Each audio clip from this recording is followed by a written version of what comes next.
வணக்கம் நியூஸ் தமிழ் 360.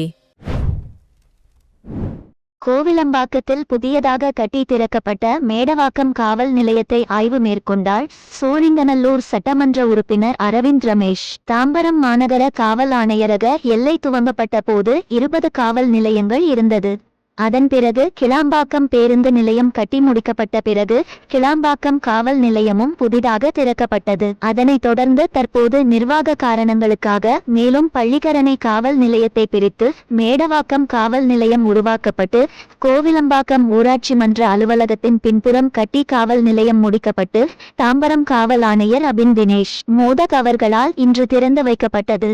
அதனைத் தொடர்ந்து புதிதாக திறந்து வைக்கப்பட்ட மேடவாக்கம் காவல் நிலையத்தை சோழிங்கநல்லூர் சட்டமன்ற உறுப்பினர் அரவிந்த் ரமேஷ் அவர்கள் நேரில் சென்று பார்வையிட்டு காவல் ஆய்வாளரிடம் தன்னுடைய வாழ்த்துக்களை தெரிவித்தார். மேலும் இந்த பகுதிகளில் கஞ்சா நாடாமாட்டம் இல்லாமல் இருக்க போதிய நடவடிக்கை எடுக்க வேண்டும் எனவும் கோரிக்கை வைத்தார்.